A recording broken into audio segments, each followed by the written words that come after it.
In the following program, Paul Newman refers to the use of abusive language by characters he has played on film. Excerpts from Slapshot and The Color of Money are used to illustrate his point of view. Some viewers may find this language offensive. Frank, I'm coming up in about 15 minutes for that order, Frank. Frank and Deli, pick it up, please. I like the flavor of it, the consistency. Makes my salads taste good. When you shake it, it's got a better flavor than some of the other brands that they have. I like that all the proceeds are given to charity. Does it still have sugar in it? That's one thing I don't like about it. Right, no sugar. That's another thing I like about it. There you go. I think he's a marvelous actor, and he looks superb, and I approve of the causes that he's a part of. But I prefer to mix my own salad dressing. I love his dressing. I really don't know him, except as an actor, but his dressing is wonderful. And I think he acts as well as his dressing.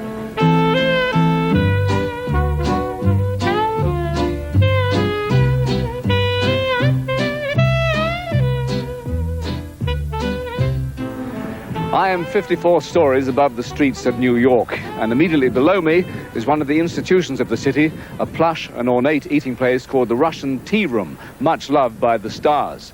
Dustin Hoffman filmed a scene for Tootsie down there. This was years after he worked there as a waiter, and Madonna was fired from her job as hat check girl for her violation of the dress code, and Woody Allen is a regular.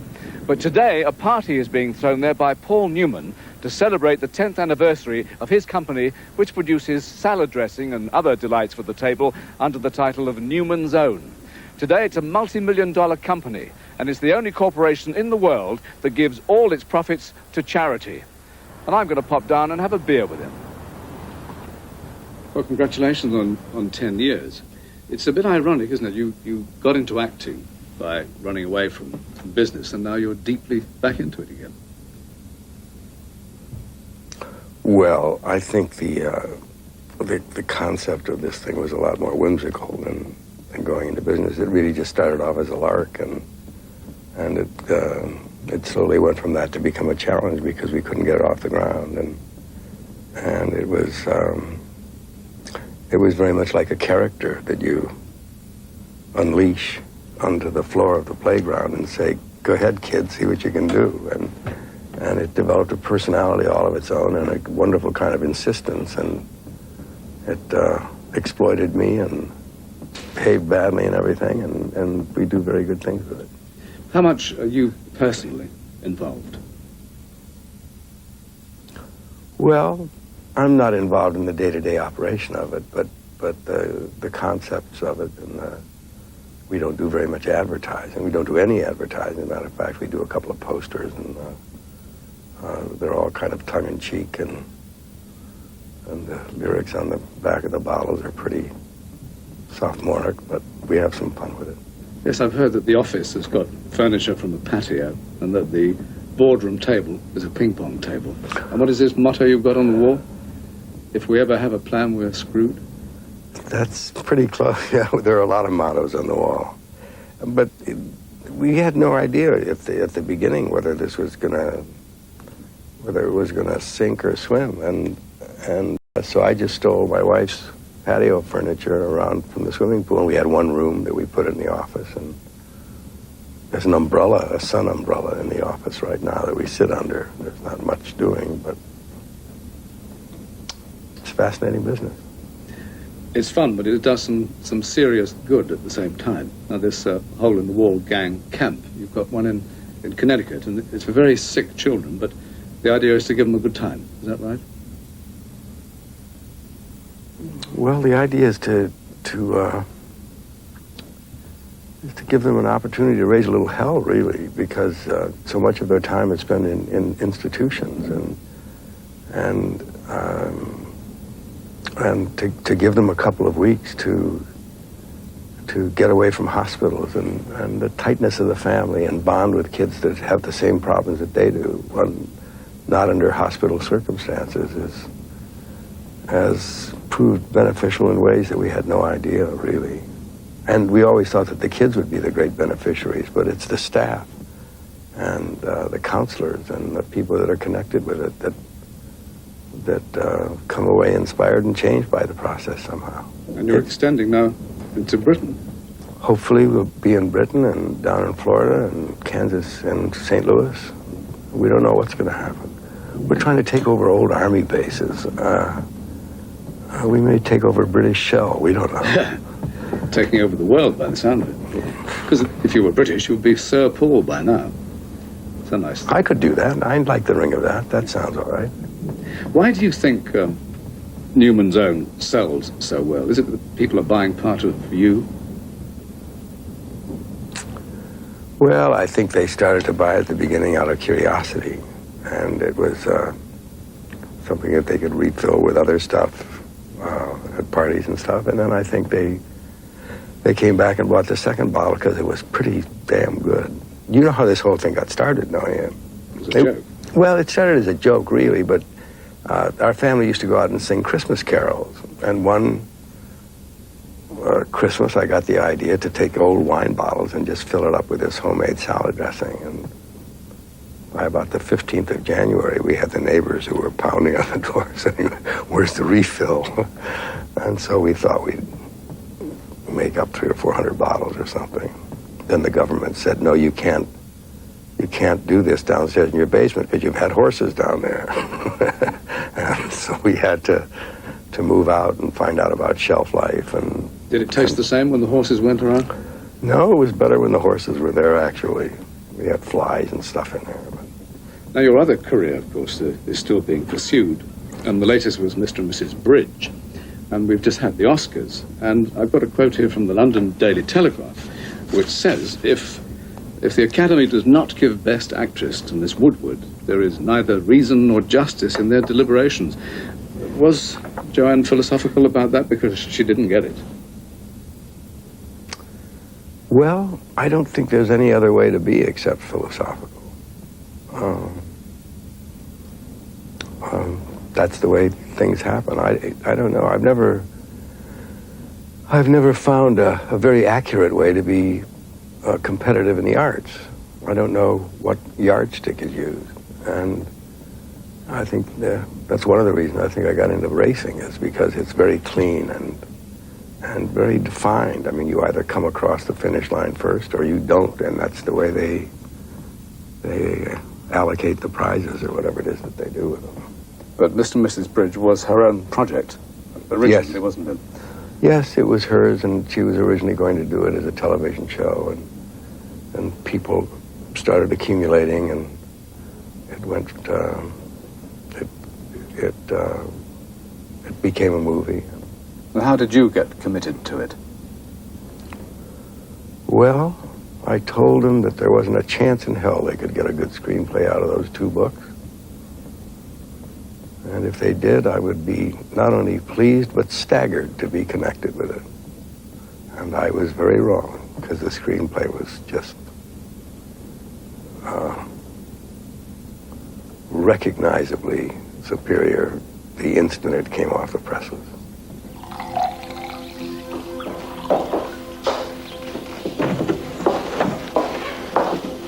Well, look at you, drinking beer.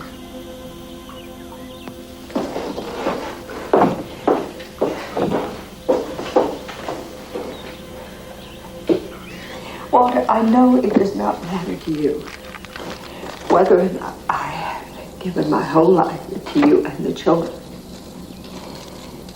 But Mabel Ong,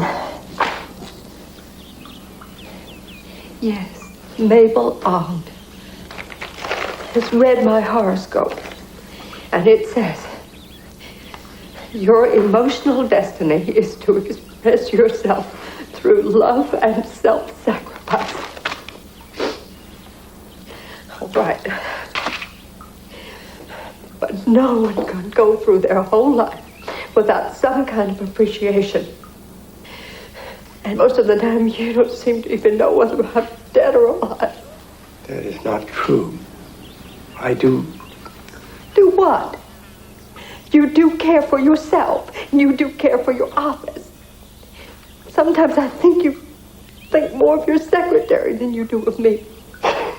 Oh, go ahead and laugh. Even Harriet is more important to you because of her barbecued ribs. And her sugar-cured ham with the red-eye gravy.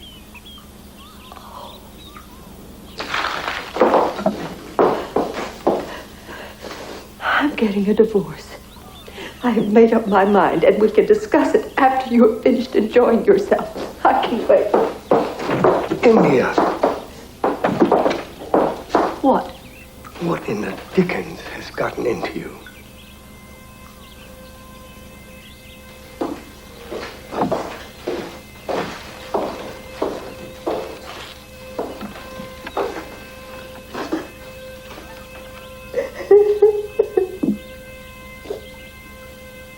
Why do you know I don't love you?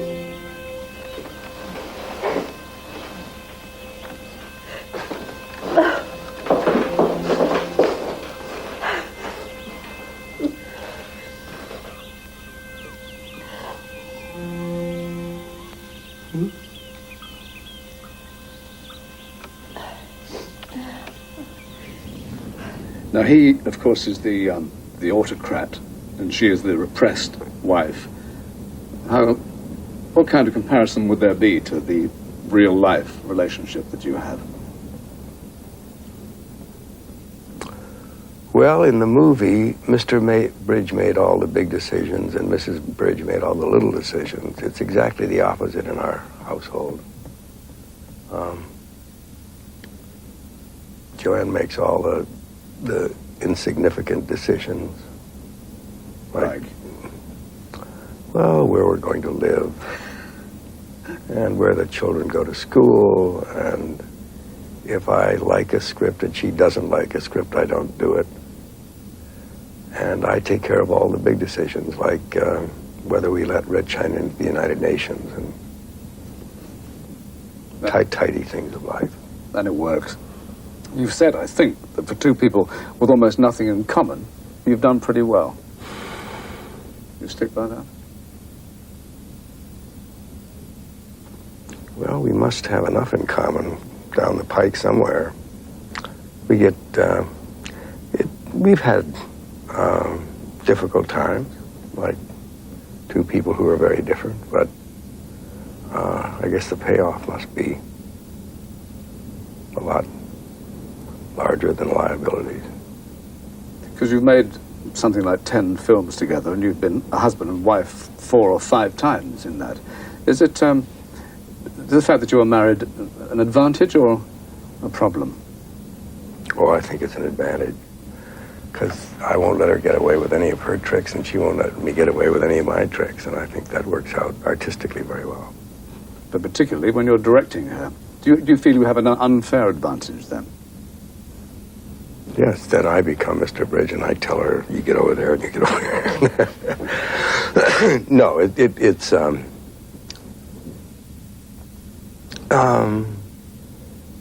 there's a real sense of community. That's the best part of being an actor, I think. It's not a solitary art.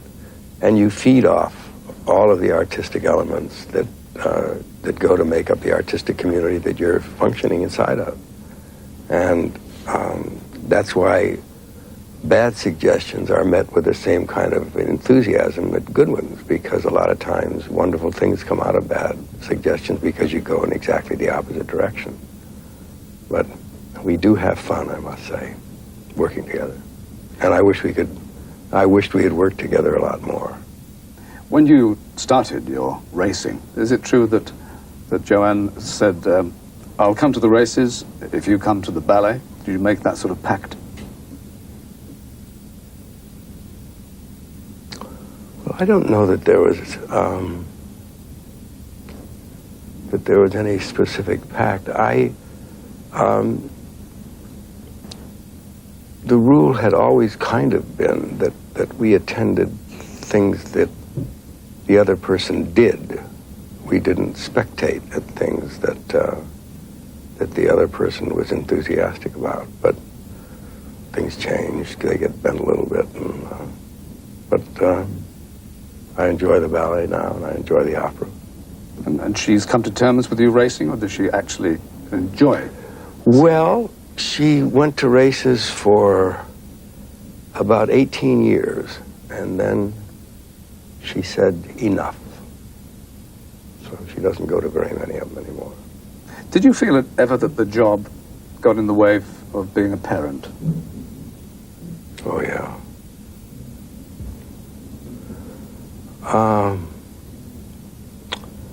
But I suspect it's much more a matter of whether you have a gift for being a parent or whether you don't have a gift for being a parent. Do you think you're gifted in that way?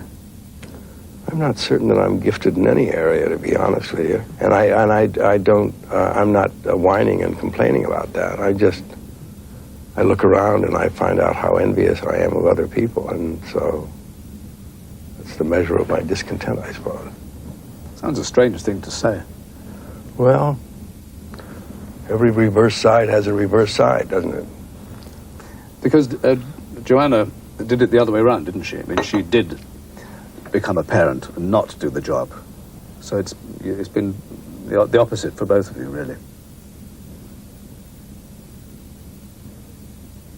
Well, she's probably a much better parent than I am. I think that's really more a matter of instinct than training.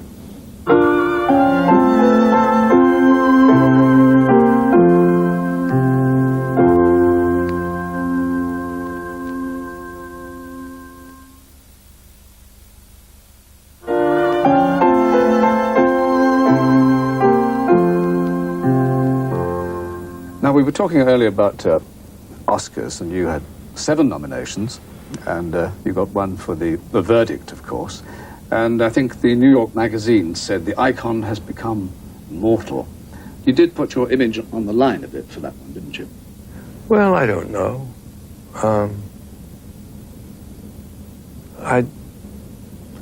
I found him a particularly attractive person simply because he had reached a point and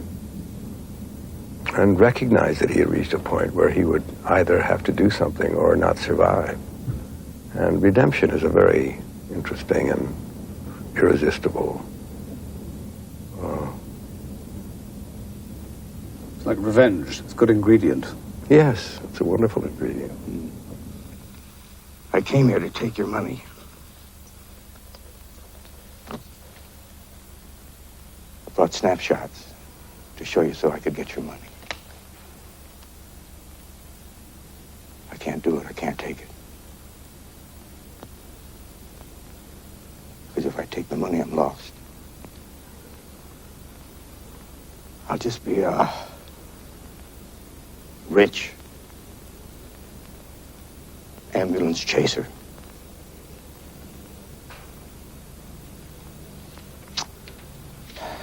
I can't do it. I can't take it.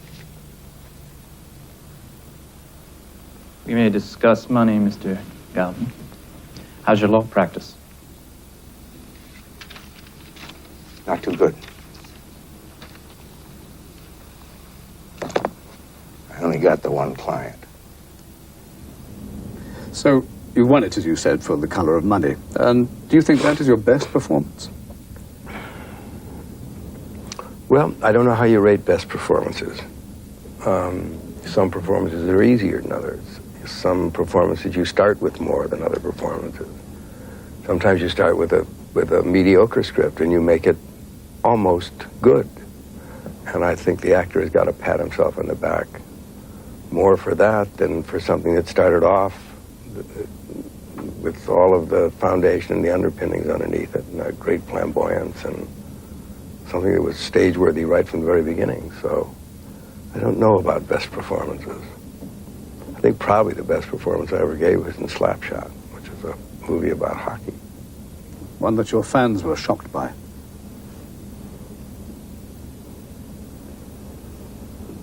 Were they really? Well, that was a rude Paul Newman. They hadn't seen that before. Oh, I'm so grateful. My sense of humor is marginal anyway, so, but I certainly liked him a lot. For you, chicken shit, yellow belly. Just scored a goal, you fucking has. They don't want you to score goals. They want blood. They're booing you. Go get him, killer.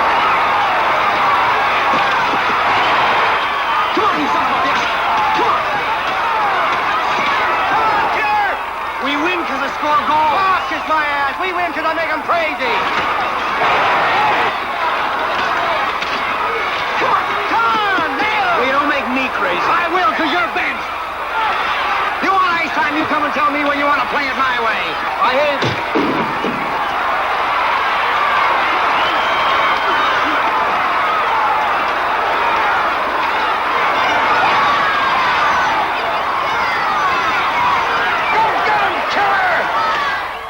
I don't think anything is vulgar if it's funny. Vulgarity only really exists if it dies. But and I thought that was a marvelously original bunch of people to be connected with. And also his sense of humor was very much like mine. You've said that The Colour of Money was a very personal film for you. Was this to do with the fact that you were Fast Eddie Felsen again with the young Vince, and that the passing of time was very relevant? No, I think it had to do with the recognition that at some point you turn the crown over to somebody else. And it's a difficult and painful transition to make. The crown is an unfortunate choice. The mantle, whatever you want to call it. But you get sluggish and things don't work as well. And did you feel that Tom Cruise was the man to hand over to? Yes, very much so. You do this to some guy in the street. You don't do this to me. Sure. What about all the stuff you told me? You know, what we talked about, me and you, huh? Now you're gonna ruin everything here. Calming me, huh? Well, you told me about that. Okay, look, Eddie, look, hey, it's my attitude, right? Okay, from now on, Attitude Eddie, I bullshit. swear to you. No, Kiddo, I you swear. always do what you want to do. Don't tell me if that, I say Eddie. you Look, do this, you do that. Don't tell me that. I try I'm to do tired. everything. I try to do everything that you tell me to do. You don't need me anymore. Take the money, huh? It's the last thing I got left to give you. Let it go, Vincent. You want to give me money and get rid of me? You're young, kid. You got a long way to go. You want to give me money and give me money, because this is nickel and dime shit you've been giving I'll give me. you money, compared to but what don't we you want. tell me what I'm about. Shut up and give me money. You make it 3,000. It's our money. Yeah, I'll that's give right. you what It's I our got. fucking money anyway. I'll give you what I got. You got him into motor racing, didn't you? Well, he lasted for a season or so, but I think he recognized that it was not really an opportune time. I didn't start racing till I was 47, so it was no problem. He's the only guy that I saw pass 4 cars backward at about 130 miles an hour. He ignored the law of physics. He just, if he could connect his brains to his gutsy parts, he'd be all right. I've heard that said before. But if he had succeeded, would you have got pleasure vicariously? Oh, yes. Oh, yeah. He had a big gift for racing. Did you find that when you did race yourself, that it helped you with your acting? Well, Joanne has a theory about that. I mean, I suppose I was getting bored, and if you develop a passion for something, then I think it bleeds back into all the peripheral things that go on around you. And I think that's pretty much what happened to me. So Days of Thunder, for example, would not have been made probably without you getting Tom Cruise interested in the game. And did the film excite you almost as if you were in it yourself? Well, I had some quarrels with that film, but it's not necessary to go into them. Technical, you mean? Yes. But I think it was a film that was probably, in the final analysis, good for racing. And what about yourself and racing? Well, I think that's probably a memory. You'd had your last checkered flag. Well, I probably had my last checkered... Jesus, when was my last checkered flag? 1988, I think. You mentioned in an interview I saw quite recently that you felt you'd slowed down in the last few years. Were you referring to that? I mean, your physical hobbies, or just generally? Well, I think it's just part of the process, isn't it? You can't run 100 yards like you used to. 100 meters? What do you run over, England? We used to do the yards, we have to do the meters now. Not now. Well, and I just don't think all of the things that go together to make up a driver, the timing and the hunger and the endurance, all of those things, all they have to be off is 1/50th of 1%, and then it's the difference between being on the pole and being 10th on the grid. That's all. And being dead too in other circumstances. Well, were you it's scared? a much safer sport, I think, especially today with all the new carbon fibers and the strength of the vehicles, the protection that the driver gets. It's amazing. I mean, go back and look at the records in Formula One and find out the fatalities in 1950 and today. I think you also said, let's see if you remember, talking about a change of direction. What did you mean by that? Are you planning something different? Well, I think I'm fairly lucky that I've never really had a plan. And so I don't, I'm not surprised when I change directions on myself. I'm doing some writing now. And that's something you said you could never do when you were a younger fella. Well, I think I did a lot of it unconsciously. I mean, just in rehearsals and improvisations, I think indirectly you do a lot of writing. And what are you writing? Oh, filthy jokes. I don't know.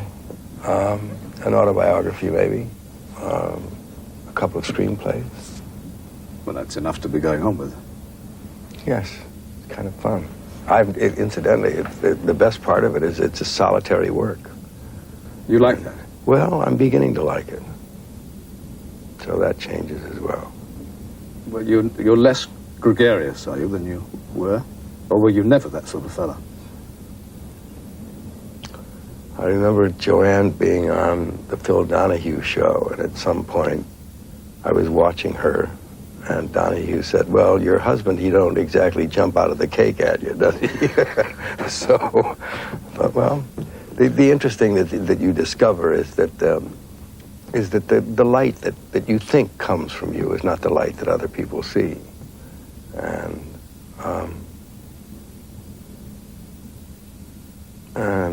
that's been the most amazing part, because we've collected 8,000 or 10,000 pages of interviews on kids from my childhood and people who've known me through the years, my pilot from World War II, and what they thought was going on was certainly not what I thought was going on. What they saw was not what I saw. There was a hint also of a very drastic change of direction when you said you hinted at appointed office. Are you thinking of politics? Well, that must have been a momentary aberration of some kind. I've discovered that there are two things that make me sweat: live television and government. And I would not be able to keep enough shirts in my suitcase if I were in government. I was the ambassador to the United Nations, the citizen ambassador for the disarmament conference, the first global disarmament conference they'd had in, 40 years, I think. And everybody thought that I was doing my homework because I had this huge briefcase and it was filled with shirts. Just to keep so I won't do that again, yes. In fact, your wife said that you'd make a good president if someone was standing behind you reminding you of the names. Well,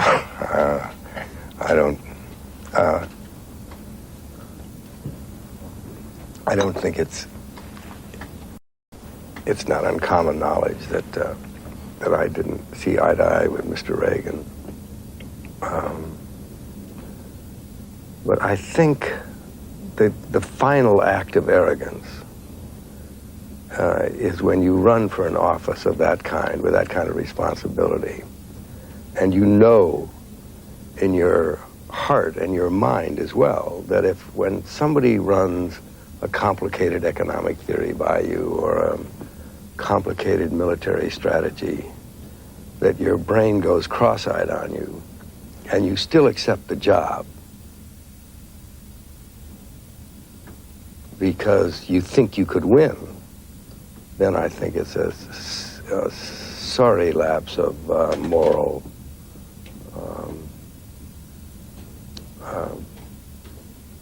rectitude.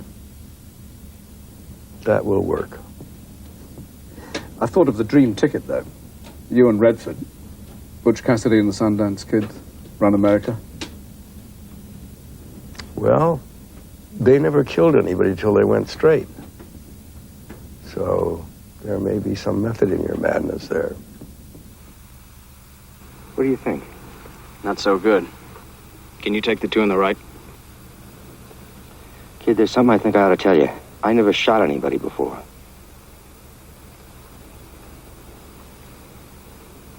One hell of a time to tell me. Vale más que se hagan un lado porque a lo mejor estos nos matan. Try for the two on the right. Go for them dead center. That way, if you miss a little, you'll still hit something. Go! Please! Por favor! Por favor!